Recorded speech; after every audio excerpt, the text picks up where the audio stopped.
BJP operation Akarsh అనుకున్నంత success కాలేదా? అనుకున్న నేతల్ని లాగడంలో కమలనాథులు విఫలమయ్యారా? డీకే అరుణ చేరడం ఆ పార్టీకి ప్లస్సే అయినా మిగతా నేతల్ని ఒప్పించడంతో విఫలమయ్యారన్న వాదన వినిపిస్తోంది.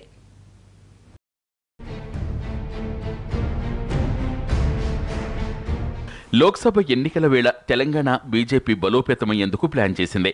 ఇతర పార్టీల్లోని నేతల్ని తమ వైపు తిప్పుకునేందుకు ప్రయత్నించింది. కాంగ్రెస్లోని అసంతృప్తులను టీఆర్ఎస్లో సీటు కోసం ప్రయత్నించి విఫలమైన వారిని టార్గెట్గా పెట్టుకున్నారు బీజేపీ నేతలు. ఇందుకోసం ఢిల్లీ పెద్దలే రంగంలోకి దిగారు. ఆపరేషన్ ఆకర్ష్ మొదలెట్టారు. ఈ క్రమంలో రామ్మాధవ్తో కొందరు నేతలు భేటీ అయ్యారు. 2-3 రోజుల హడావుడి నడిచింది. వచ్చేవారి కోసం కొన్ని పార్లమెంటు స్థానాలని పెండింగ్లో పెట్టారు. మొత్తం 17 స్థానాలుంటే తొలి విడతలో 10 నియోజకవర్గాలకు అభ్యర్థుల్ని ప్రకటించి మిగిలిన 7 పెండింగ్లో పెట్టారు. మెదక్ నుండి పోటీ చేయాలని కాంగ్రెస్ నేత సునీత లక్ష్మారెడ్డిని కోరారు. ఆమెను పార్టీలోకి తీసుకొచ్చేందుకు ఎన్ని ప్రయత్నాలు చేసినా అది కుదరలేదు.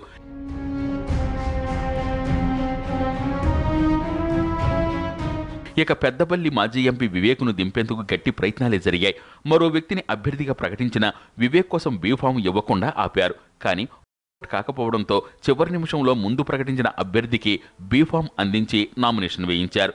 అలాగే ఖమ్మం పార్లమెంటు కోసం పొంగులేటి శ్రీనివాసరెడ్డిని చేర్చుకోవాలనుకున్నా అది జరగలేదు. ఇక చేవెళ్ల, జహీరాబాద్ స్థానాల్లో బరిలో నిలిపేందుకు ఇతర పార్టీ నేతలతో చర్చలు జరిపినా ఫలించలేదు. అయితే డీకే అరుణ, సోయం బాబురావు చేరిక కొంతవరకు కలిసొచ్చినా మిగిలిన వారి విషయంలో తేలిపోయారన్న వాదన వినిపిస్తోంది.